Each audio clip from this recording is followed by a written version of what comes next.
Hello everyone, welcome back to Stella Lex where law become simple. मैं नाज हूँ और video शुरू करने से पहले चलिए पिछले लेक्चर का क्विक रिवीजन कर लेते हैं। पिछले लेक्चर में हमने सेक्शन 31 से लेकर 36 को डील किए थे, जो कि कंटिंजेंट कॉन्ट्रैक्ट्स के बारे में बात करते। हमने पढ़ा था कि कंटिंजेंट कॉन्ट्रैक्ट्स क्या होता है, ये इन्फोर्स कब होता है और इम्पॉसिबल इवेंट्स का कॉन्ट्रैक्ट पर क्या इफेक्ट होता है। आज हम चैप्टर 4 जो कि परफॉर्मेंस ऑफ कॉन्ट्रैक्ट्स के बारे में बात करता है उसको डील करेंगे, जिसमें सेक्शन 37 से लेकर 45 डिटेल एग्जाम्पल के साथ समझेंगे। तो चलिए बिना किसी डिले किए आज का लेक्चर शुरू करते हैं। सबसे पहले बात करते हैं सेक्शन 37 की, जो कि obligation of parties to perform की बात करते हैं। ये जो सेक्शन है कॉन्ट्रैक्ट लॉ का एक बेसिक प्रिंसिपल बताता है। सबसे पहले इसका जो डेफिनेशन है उसको इजी लैंग्वेज में समझते हैं। सेक्शन 37 जो बोलते हैं कि हर पार्टी को अपना परफॉर्मेंस जो प्रॉमिस है वो परफॉर्म करना होगा या परफॉर्म करने की जेन्युइन ऑफर देनी होगी, जब तक लॉ उस परफॉर्मेंस को एक्सक्यूज ना करे। अगर कॉन्ट्रैक्ट पर्सनल नेचर की नहीं है और प्रॉमिसर की डेथ हो जाती है, तो उसके जो लीगल रिप्रेजेंटेटिव्स है उस कॉन्ट्रैक्ट को परफॉर्म कर सकते हैं। अब इजी एक्सप्लेनेशन के साथ इसको समझते हैं। सिंपल लैंग्वेज में अगर इसको बोला जाए, जब भी दो लोग वैलिड कॉन्ट्रैक्ट करते हैं, दोनों की लीगल ड्यूटी होती है कि अपना प्रॉमिस पूरा करें। अगर किसी वजह से लॉ परफॉर्मेंस को एक्सक्यूज करता है, तब परफॉर्मेंस जरूरी नहीं होती। और अगर कॉन्ट्रैक्ट की जो है वो किसी स्पेशल स्किल पे बेस्ड नहीं और डिपेंड नहीं करते, तो प्रॉमिसर्स के जो लीगल रिप्रेजेंटेटिव्स है वो उस प्रॉमिस को पूरा करते हैं। अब एग्जांपल के साथ इसको समझते हैं। A agrees to deliver furniture to B. If A dies his legal representative can deliver it. तो यहाँ पर हमने क्या समझा कि ए ने बी को फर्नीचर डिलीवर करने की बात कर रहा था, लेकिन उससे पहले ए की डेथ हो जाती है। तो उसका जो लीगल रिप्रेजेंटेटिव है वो अब उस फर्नीचर को बी को डिलीवर करेंगे, क्योंकि इसमें कोई स्किल की बात नहीं किया गया। लेकिन अगर स्पेशल स्किल रहती तो क्या होता, तो इसको भी एक एग्जांपल के साथ समझते हैं। ए फेमस सिंगर कंसर्ट में परफॉर्म करने का कॉन्ट्रैक्ट करता है, ठीक है, और कंसर्ट से पहले सिंगर की डेथ हो जाती है। ये कॉन्ट्रैक्ट पर्सनल स्किल पर बेस्ड था, तो इसलिए जो लीगल रिप्रेजेंटेटिव से परफॉर्मेंस नहीं कर सकते। तो उम्मीद करती हूँ सेक्शन 37 आपको समझ आ गया। तो एग्जाम पॉइंट ऑफ व्यू से आप ये याद रखना, हर कॉन्ट्रैक्ट लीगल रिप्रेजेंटेटिव्स परफॉर्मेंस नहीं कर सकते, मतलब परफॉर्म नहीं कर सकते। पर्सनल स्किल जहां पर है वहां पर जो प्रोमिसर है उसके डेथ के साथ साथ वो कॉन्ट्रैक्ट भी खत्म हो जाता है या फिर एंड हो जाता है। तो अब सवाल आता है कि अगर प्रोमिसर परफॉर्म करने के लिए रेडी था, लेकिन प्रोमिसी ने परफॉर्मेंस एक्सेप्ट ही नहीं किया, तो क्या होगा। इसका आंसर सेक्शन 38 देते हैं। तो चलिए अब हम सेक्शन 38 समझते हैं। अब बात करते हैं सेक्शन 38 की, जो कि effect of refusal to accept performance. यानी कि अगर प्रॉमिसर जो है वो अगर परफॉर्मेंस करने के लिए रेडी रहते हैं और प्रॉमिसी जो है वो परफॉर्मेंस को एक्सेप्ट नहीं करते, तो क्या होता है इसके बारे में बात करते हैं। तो चलिए इसका बेयर एक्ट की जो डेफिनेशन है उसको समझते हैं। अगर promiser proper time, proper place और प्रॉपर मैनर में परफॉर्मेंस ऑफर करता है, लेकिन प्रॉमिसी उसे रिफ्यूज कर देता है, तो प्रॉमिसर की जो लीगल रिस्पॉन्सिबिलिटी है वो खत्म हो सकती है। इस ऑफर को टेंडर कहते हैं। और सेक्शन 38 जो है वो टेंडर ऑफ परफॉर्मेंस की बात करते हैं। तो इसका एक्सप्लेनेशन को हम अच्छे से समझते हैं। टेंडर का मतलब है मैं अपना प्रॉमिस परफॉर्म करने के लिए कंप्लीटली रेडी हूँ। अगर दूसरी पार्टी बिना वैलिड रीजन के मना कर दे, तो उसके नुकसान प्रॉमिसर को नहीं उठाना पड़ेगा। लेकिन याद रखिए, टेंडर वैलिड तभी माना जाएगा राइट टाइम हो, राइट प्लेस हो, प्रॉपर मैनर हो, प्रॉमिसर जेन्युइनली रेडी हो। एग्जाम्पल के साथ इसको समझते हैं। ये delivers goods on time, B refuses to accept them. तो यहाँ पर ए ने बी को सही टाइम पे गुड्स डिलीवर करने की बात किया था, लेकिन बी ने उसको रिफ्यूज किया, तो अब ए का रिस्पॉन्सिबिलिटी जो है वो खत्म हो जाती है। एग्जाम पॉइंट ऑफ व्यू से आप ये याद रखना, वैलिड टेंडर क्या होता है, offer to perform. Tender actual जो परफॉर्मेंस नहीं है, लेकिन लॉ के सिचुएशन में इसे परफॉर्मेंस के बराबर इंपॉर्टेंस देते हैं। तो याद रखना कि सेक्शन 38 जो है वो effect of refusal to accept performance के बारे में बात करते हैं। अब एक और इम्पोर्टेंट सिचुएशन देखते हैं क्या होगा अगर कोई पार्टी खुद ही कह दे कि वो कॉन्ट्रैक्ट परफॉर्म ही नहीं करेगी? इसका आंसर मिलता है सेक्शन 39 में। तो चलिए सेक्शन 39 को समझते हैं। अब बात करते हैं सेक्शन 39 की, जो कि बहुत इंपॉर्टेंट सेक्शंस में से एक है। सबसे पहले इसका बेयर एक्ट को इजी लैंग्वेज में समझते हैं। अगर कोई पार्टी कॉन्ट्रैक्ट परफॉर्म करने से मना कर देती है या फिर अपने आप को परफॉर्म करने में इनकेपेबल बना लेते हैं, तो दूसरी पार्टी कॉन्ट्रैक्ट को टर्मिनेट कर सकते हैं। इजी लैंग्वेज में अगर इसको हम समझे, अगर एक पार्टी क्लियरली बोल दे मैं कॉन्ट्रैक्ट परफॉर्म नहीं करूंगा या फिर ऐसा काम करे कि परफॉर्मेंस पॉसिबल ही न रहे, तो दूसरी पार्टी के पास चॉइस होती है। या तो कॉन्ट्रैक्ट को कंटिन्यू कर सकते हैं या फिर कॉन्ट्रैक्ट को कैंसिल करके डैमेजेस क्लेम कर सकते हैं। अब इसको एक एग्जांपल के साथ समझते हैं। A clearly tells B that he will not deliver the goods. तो यहाँ पर ए ने क्लियरली बोल दिया बी को कि वो गुड्स डिलीवर नहीं करेंगे। अब बी के पास चॉइस है कि वो कॉन्ट्रैक्ट को कंटिन्यू भी कर सकते हैं या फिर वो कॉन्ट्रैक्ट को टर्मिनेट करके, मतलब बी कॉन्ट्रैक्ट को टर्मिनेट करके कॉम्पेंसेशन क्लेम कर सकते हैं।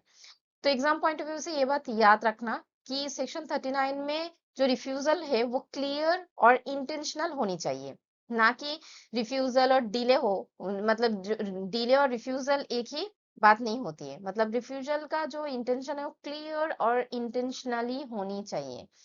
अब अगले क्वेश्चन ये है, क्या हर कॉन्ट्रैक्ट प्रॉमिसर मतलब खुद को ही परफॉर्म करना पड़ता है या किसी और से भी परफॉर्म कराया जा सकता है? इसका जवाब हम सेक्शन 40 में समझेंगे। तो चलिए सेक्शन 40 को समझते हैं।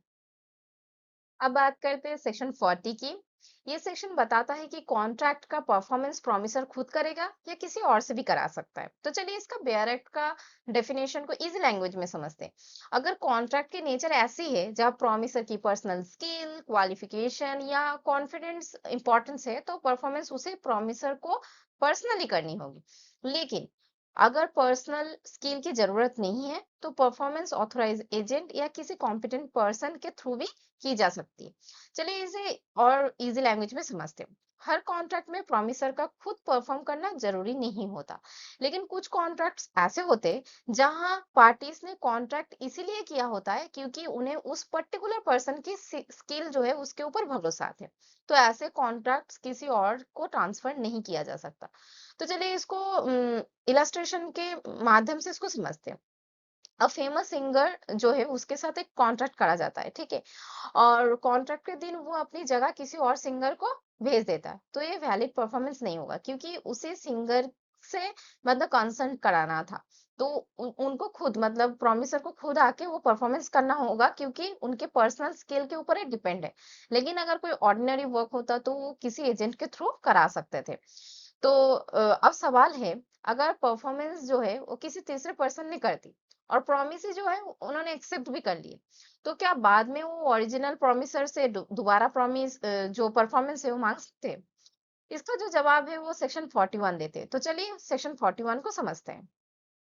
अब बात करते हैं सेक्शन 41 की, जो कि बहुत ही इंपॉर्टेंट और बहुत ही सिंपल से एक सेक्शन है। तो चलिए इसको सबसे पहले इसका बेयर एक्ट को इजी लैंग्वेज में समझते हैं। अगर प्रॉमिसी किसी थर्ड पर्सन से परफॉर्मेंस एक्सेप्ट कर लेते हैं, तो वो बाद में ओरिजिनल जो प्रॉमिसर है उससे वही परफॉर्मेंस दोबारा क्लेम नहीं कर सकते।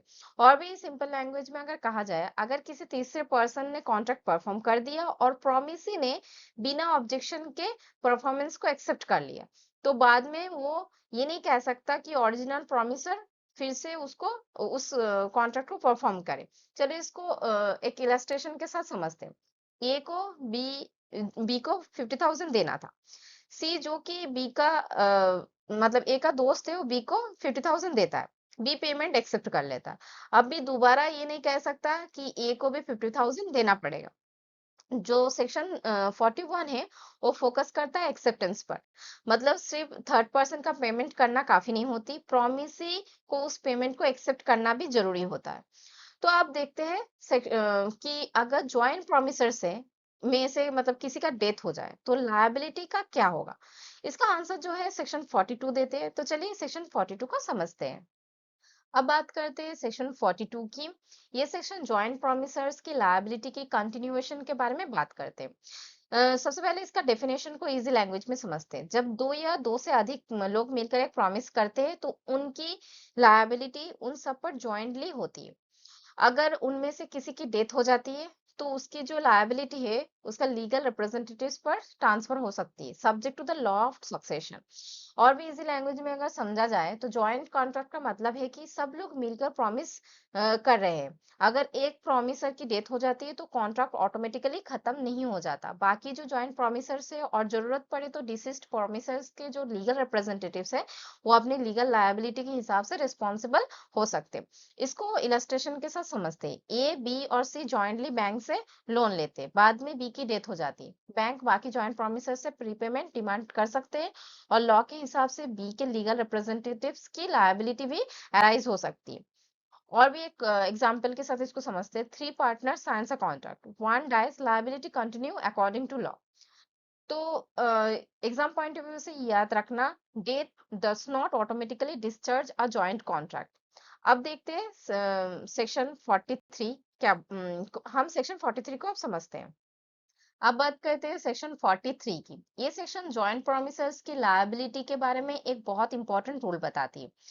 सबसे पहले इसका बेयर एक्ट की जो डेफिनेशन है उसको इजी लैंग्वेज में समझते हैं। जब दो या दो से अधिक लोग मिलकर एक प्रॉमिस करते हैं तो प्रॉमिसी जो है किसी भी एक या सभी जॉइंट प्रॉमिसर से पूरे प्रॉमिस की परफॉर्मेंस डिमांड कर सकते हैं।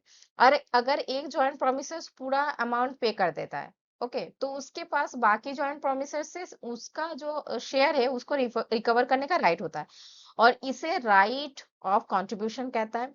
तो और भी इजी लैंग्वेज में अगर कहा जाए, मान लीजिए तीन लोग मिलकर लोन लेता है। बैंक को हर किसी के पास जाकर अलग अलग से जाने की जरूरत नहीं। बैंक चाहे तो किसी एक पर्सन से पूरा पैसा रिकवर कर सकता है। उसके बाद जिसने पूरा पेमेंट किया है वो बाकी लोगों से उनका शेयर मांग सकता है, मतलब उसका जो शेयर है वो मांग सकता है। अब इलस्ट्रेशन के साथ इसको समझते हैं। ए, बी और जो सी है जॉइंटली 90,000 बोरो करते हैं। बैंक पूरे 90,000 से ए से रिकवर कर लेते हैं। अब ए, बी और सी से 30,000 जो है कंट्रीब्यूशन क्लेम कर सकता है। एग्जाम पॉइंट ऑफ व्यू से याद रखना, प्रोमिसी जो है वो किसी एक जो जॉइंट प्रोमिसर में से एक से पैसा रिकवर कर सकता है और आगे जो मतलब जो बाकी के प्रॉमिसर से जिन्होंने जिस प्रॉमिसर ने पैसा पेमेंट किया है वो उससे कंट्रीब्यूशन ले सकते हैं, मतलब जो शेयर है वो कंट्रीब्यूशन ले सकते हैं। उसको राइट ऑफ कंट्रीब्यूशन भी कहा जाता है। तो अब सवाल ये है, अगर प्रॉमिसर ने एक जॉइंट प्रॉमिसर को रिलीज कर दिया तो क्या बाकी सब भी फ्री हो जाएगी? इसका आंसर मिलते हैं सेक्शन 44 से। तो चलिए सेक्शन 44 को समझते हैं। सेक्शन 44 जो है बहुत ही इम्पोर्टेंट सेक्शंस में से एक है जहां से बहुत सारा क्वेश्चन पूछा जाता है एग्जाम में। तो सबसे पहले इसका बेयर एक्ट का जो डेफिनेशन है उसको इजी लैंग्वेज में समझते हैं। अगर प्रॉमिसी किसी एक जॉइंट प्रॉमिसर को रिलीज कर देता है तो इसका मतलब ये नहीं होता है कि बाकी जो जॉइंट प्रॉमिसर्स है वो रिलीज हो गया। बाकी लोग अपनी जो लायबिलिटीज है उसको पूरा करने के लिए रिस्पॉन्सिबल रहता है।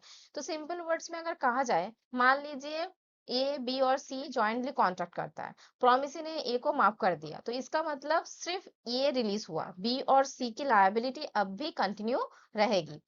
तो इसको एक इलस्ट्रेशन से समझते हैं। ए और जो बी है वो जॉइंटली सी को लोन देते हैं। बैंक ए को रिलीज कर देता है लेकिन बी और सी को रिपेमेंट करनी ही होगी। तो एग्जाम पॉइंट ऑफ व्यू से याद रखना, रिलीज ऑफ वन का ये मतलब नहीं होता रिलीज सबको रिलीज कर दिया गया। तो अब चलते हैं सेक्शन 45 को समझने के लिए। उम्मीद करती हूँ सेक्शन 44 आपको समझ आ गया होगा। अब हम बात करते हैं सेक्शन 45 की, जो कि आज का हमारा लास्ट सेक्शन है। तो ये जो सेक्शन है जॉइंट प्रोमिसेस के राइट्स के बारे में बात करते हैं। सबसे पहले इसका जो बेयर एक्ट का डेफिनेशन है उसको इजी लैंग्वेज में समझते हैं। जब जब एक प्रॉमिस दो या दो से अधिक पर्सन के फेवर में किया जाता है तो सभी जॉइंट प्रोमिसेस मिलकर परफॉर्मेंस क्लेम कर सकते हैं। अगर उनमें से किसी की डेथ हो जाए तो उसका जो लीगल रिप्रेजेंटेटिव्स है वो लॉ के अकॉर्डिंग राइट्स इनहेरेंट करते हैं। सिंपल लैंग्वेज में अगर कहा जाए, अगर ए और बी के फेवर में कॉन्ट्रैक्ट हुआ था तो दोनों मिलकर परफॉर्मेंस डिमांड करेंगे। अगर ए की डेथ हो जाती है तो उसका जो लीगल रिप्रेजेंटेटिव है लॉ के हिसाब से उस राइट को कंटिन्यू कर सकते हैं। इलस्ट्रेशन के साथ इसको हम समझते हैं।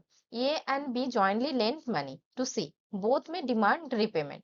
तो इसका ये अर्थ नहीं है कि अगर ए की डेथ हो जाए तो वो डिमांड नहीं करेंगे और उसका राइट जो है वो ऑटोमेटिकली एंड हो जाएगा, ऐसा नहीं होता है। और क्योंकि जो राइट है वो उसके लीगल जो रिप्रेजेंटेटिव्स है उसके पास चला जाता है और वो उसको क्लेम कर सकते हैं। तो याद रखना, जॉइंट प्रोमिसेस का जॉइंट राइट होती है। तो चलिए अब आज का लेक्चर का क्विक रिवीजन करते हैं।